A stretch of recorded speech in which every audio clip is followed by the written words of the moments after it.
So what does your journal editor really think about your work? Yeah, that's kind of a scary question, right? Well, not to worry. In this episode, we're going to give you ideas to help you make a good impression on your editor. Hi, this is Bradley Cannon again, and you're listening to the Psych Everywhere podcast. Right now, I'm on the phone with the editor of the Psi Chi Journal of Psychological Research, Dr. Debi Brannan. Debi is currently speaking with me from all the way across the country in Oregon, where she's been the editor for the past 3.5 years.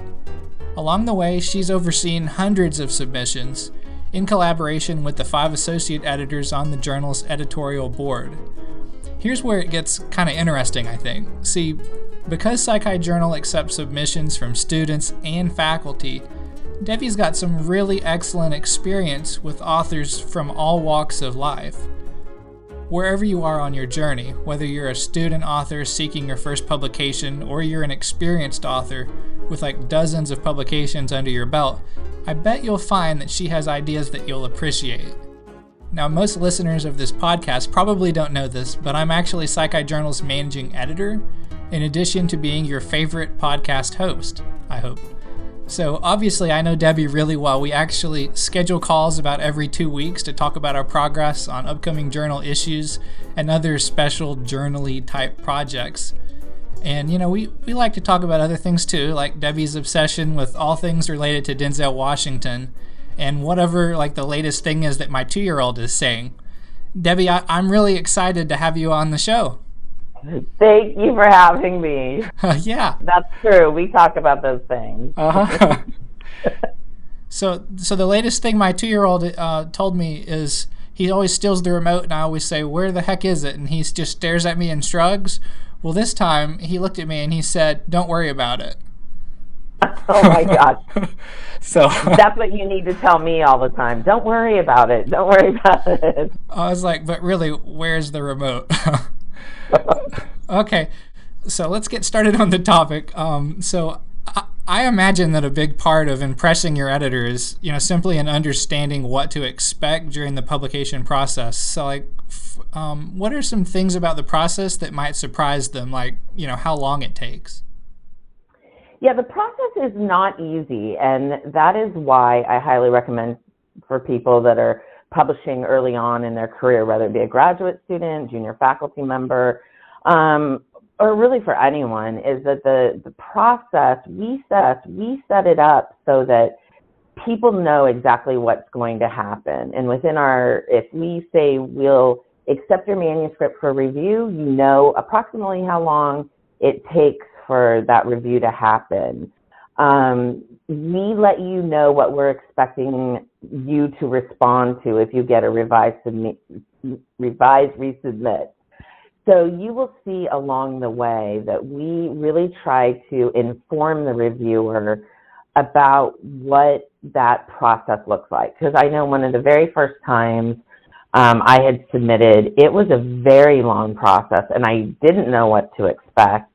And there wasn't a lot of communication between myself and a journal, and it was a little bit nerve-wracking because you kind of think it's going to happen quick, especially if you're a student, just like your papers come back to you fairly quick from your professors. But this is a much longer process because we have professionals in the field review your manuscript. So we like to communicate with our authors a lot about the process. Okay. Another surprise that I've kind of noticed that authors have, I've noticed several who they seem a little let down when they receive a review and resubmit decision, but they should actually be pretty excited about that, right? That's pretty normal? Oh, yes. I'm trying to think. I don't think it's ever happened when I was an editor or as a reviewer on papers. Everybody gets a revised resubmit. No paper is perfect right out of the gate. That's what makes science, is that we have people write it and other people read it and critique it, and then you go back and fix things and change things and address issues, and then you send it back out. So that process it's iterative. It goes back and forth. And as long as you know that your paper will not be perfect out of the gate, no matter even if you feel that it's perfect, because we all feel like our papers are perfect, it won't be. There's going to be things that you'll need to change. And as long as you know that that's going to happen, it takes some of the stress off of authors. It makes the whole process a lot better. So understanding that authors really should expect to have revisions, what are some common scientific mistakes that you see in the submissions?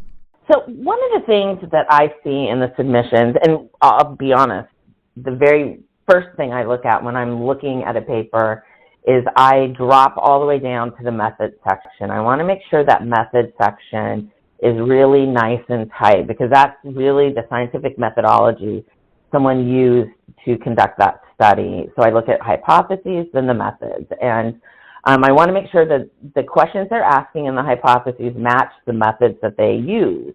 So sometimes people ask a question, but the method that they used didn't really answer that question. So I make sure those line up. But also I find that people, some key scientific mistakes are confounding variables are not addressed. So you can't really be sure your results are really what you think they are if you're not accounting for confounds. Also, disregarding bad information. So one thing that I notice, I wouldn't say often, but it happens more frequently than I like, is that people will have really bad reliability coefficients. And if your measure is not measuring what you think, and it's not happening over time in other groups, we should find consistency of measurement. And if that reliability coefficient is bad, then your results, again, you can't really analyze those. You can't sit there and say, this is what this means. So I look for the lack of reliability coefficients, or none of, or they're presented and they're not good. And I would say probably, especially with student researchers, an extremely common mistake is when I'm reading through the discussion section, they discuss the study as if it's a causal study when it's really a correlational study. So the language, that matters, how you talk about your study. And then I kind of go back and I reread through the article and okay, this background could be beefed up. I could see things that the reviewers might notice. But that probably is not enough for a desk rejection. But bad methods is probably the big mistake area that I look for. So that's why it's really important, whether you're faculty or you're a student, to work with a good collaborator. Work with someone that can double check your work. That's my recommendation. So I think that we're generally willing to give authors a chance to revise their writing style or add in some necessary details. But these flaws in methodology, they can't be fixed, right? Yeah, the methodology is how the study was actually conducted. And that is, now it might be that someone, I forgot to add in my reliability coefficients. That is fixable. But if you didn't have IRB approval, you asked one question, but your methodology was really answering a different, that is not a fixable thing unless you want to write a completely different paper. And if sometimes the statistics are just wrong for what they're trying to study, they're picking the wrong analyses to use. So those are not fixable. So unfortunately, that is where I have to say, no, we can't send that out to review. So again, working with someone, they can catch these mistakes before you even submit. So these unfixable mistakes, we tend to call them fatal flaws a lot of the time. Are they ever publishable if they're fatal? Do you ever make exceptions? No exceptions. Okay, what if it was authored by, say, Denzel Washington? Well, I would publish it in my own personal journal, whatever that might be. Okay, you heard that. Even Denzel Washington didn't get into Psi Chi Journal because of a fatal flaw. No, dang it. Oh, I got you. Okay. I thought you might be setting me up on that one. Yeah, I felt like when I asked the second question that you kind of paused it, what is this?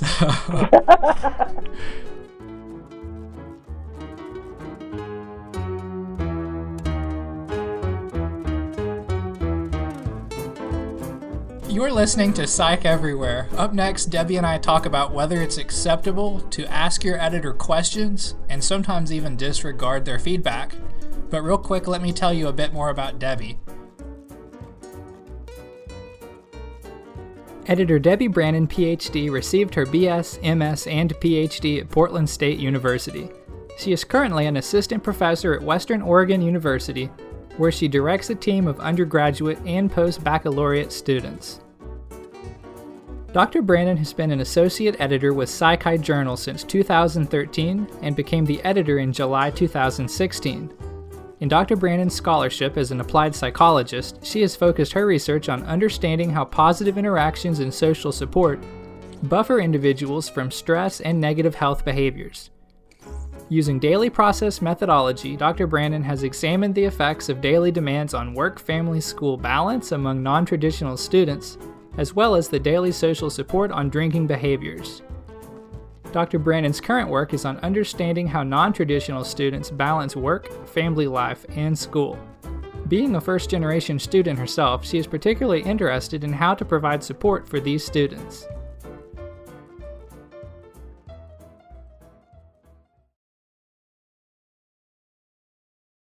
Okay, time for the next question. Debbie, in your opinion, is it okay for authors to ask their editor questions? And if so, how many questions is too many?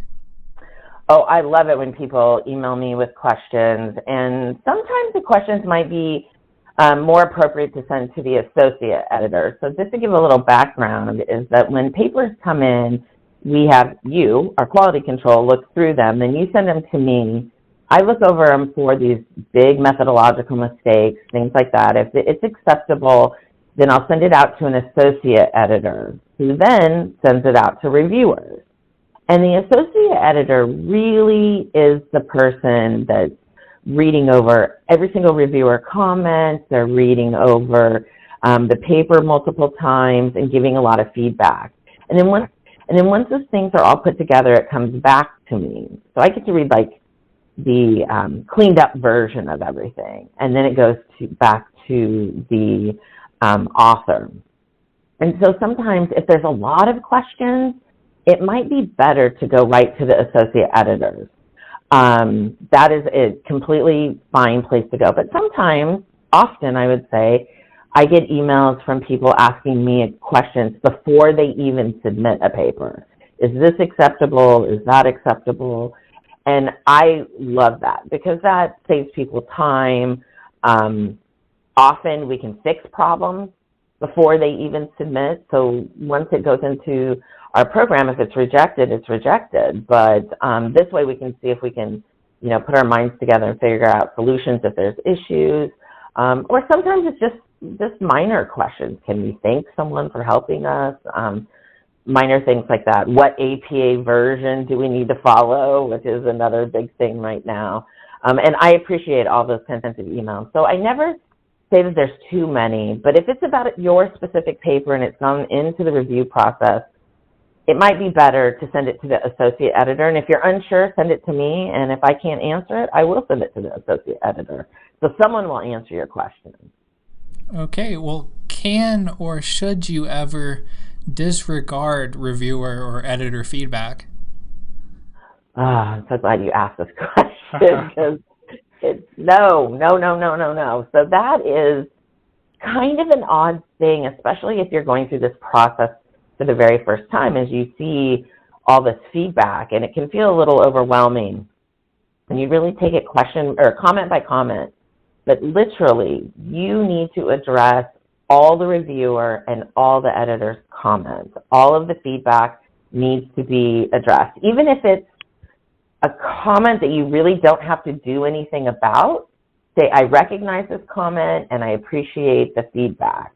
So every single comment in what an author gets back needs to be addressed. And I would say, particularly for novice student authors, they often get a revised resubmit back and they only address a little bit of the feedback, and that right there could get their paper rejected. And so you don't want to do that. Always be sure to address all the feedback. And if you're unsure about how to address it, talk to your faculty advisor, If you have a research advisor, talk to them. If not, talk to me, but we'll figure it out. But everything needs to be addressed. Good, great question. Right. Yeah, I can think of a couple manuscripts where maybe there was a lot of feedback, and so they skipped a few of the comments entirely, maybe thinking that nobody would notice. And then inevitably we noticed and told them they need to do this again. And at that point we realized, they kind of argued back a little bit about it. And those were unfortunately rejected that I can think of. Yeah, I don't think any of them got them through because that's just how this process works. So like on a more positive side, do you have any particular authors or published articles that are your favorites and why? I do. I like most of our articles. It's one thing about this journal that I really love and appreciate is that we accept articles from all disciplines.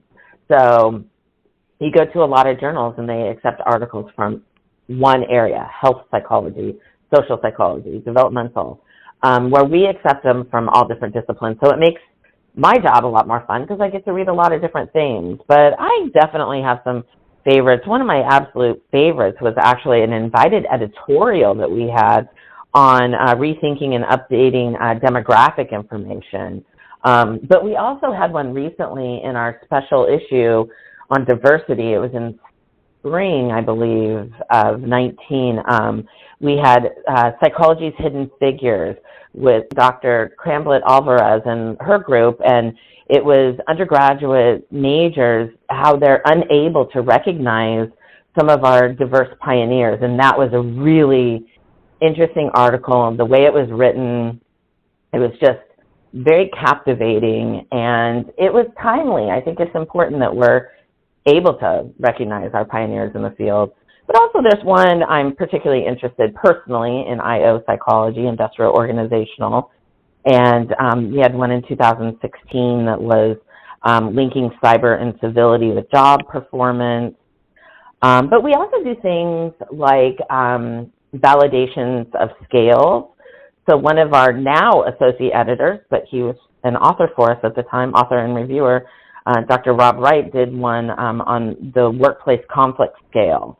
And what was neat about that study is they were validating a measure, and they had multiple studies within this one article, but it was this great collaboration between people at BYU Idaho, BYU, and Oregon Health and Science University here right down the street from me in Portland, Oregon. And it was a really neat collaboration and a very, very, very well done paper. So I like seeing papers that are collaborations, that are timely, interesting topics for today and how things are changing. That's why our special issues tend to be super interesting to me. But we also had one on stress, mental health, and symptoms and help seeking in college students. And that was another one that I felt, being that I work with college students, I found really interesting. I would suggest to people, if they're just looking for something interesting to read, you can go to our website and look up issues by topics, by topic areas.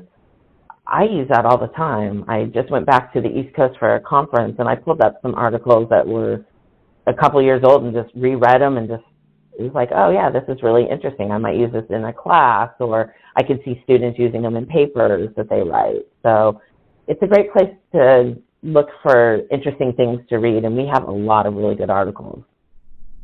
Cool. So how important is it, I know it's not a fatal flaw, but how important is it to follow like the appropriate writing style? Is that kind of overlooked? I would say generally it's not overlooked too much. I don't expect any author to ever be like you, because you are, as I like to call you, the APA king. You know APA so well. Not anymore. Right? Even when I submit my own editorial to you, I told my research methods class, I feel like I'm them turning it into me when I turn it into you, because I know you're going to chop it up. But APA, you need to definitely be following their guidelines. And with the new APA manual, there's definitely some changes that have happened. If I get a paper that looks like it was just a paper written for a class, that's not acceptable. If I see one that is not, perfect, which again, no one is, has a perfect paper. So that I don't mind as much. We're willing to work with anyone on that. But people need to try to follow the APA guidelines, particularly, again, when it comes to the methodology, the methods section, the results section, the statistics. Now with the new bias-free language that they need to follow, that kind of stuff, people really need to be going to the APA manual. And a great resource for this is looking at apastyle.apa.org. I have the new APA manual, but I still go to this website to look up how to set up a table, headers, spacing, quotes, how to use italics, quotation marks, things like that. They have a really nice comprehensive website. So following APA is really important, is the best that you can. Okay, well, anything that you'd like to add? Well, first I'd like to say thank you to you for all the help that you give me and to all our authors with all your APA style help. And I don't think you realize how much we all appreciate it. Oh, well, I'm happy to do it. Are you? Are you really? I thought the first 1,000 articles was enlightening. Right. But 1,001, I was like, that's it. That's done. No, I really appreciate the help that you give the authors and when people come to us with any questions. And I really appreciate people that take the time to listen to these podcasts and that are interested in learning more about Psi Chi and our journal. We have seen a record year, it looks like, for submissions for the journal, as people realize that this is a journal that's international, it's important, it's scientifically rigorous, and we really appreciate our authors. And I really have to give a shout out to my associate editors, all of who are part of this amazing dream team that we have. So I really appreciate all the support, and with all our president and our board of directors who support the journal. Okay, Debbie, well, this has been fun. This has been fun. Yeah. Debbie, thanks for chatting with me today, and listeners, thank you as always for tuning in. If you enjoyed this episode, make sure to subscribe to Psych Everywhere on Apple Podcast, Google Podcast, Stitcher, Spotify, wherever you listen to your podcast. Also, instructors, I want to encourage you to share this episode and others like it with your students in your classrooms. If you'd like to learn more about Psi Chi Journal, I encourage you to visit the Psi Chi website. That's psichi.org, and then select Journal under the Publications News tab. There you'll find complete submission guidelines, benefits of publishing with us, and information to become a reviewer. One more thing, I just want to say, Debbie was being very humble, and this journal wouldn't be where it is without her work. And we really, really appreciate her and the level that she has helped us get it to. So, okay, everyone, that's all for now. I'll talk to you again soon.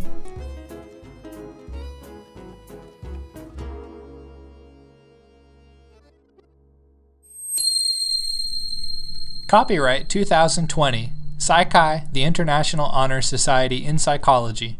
All rights reserved.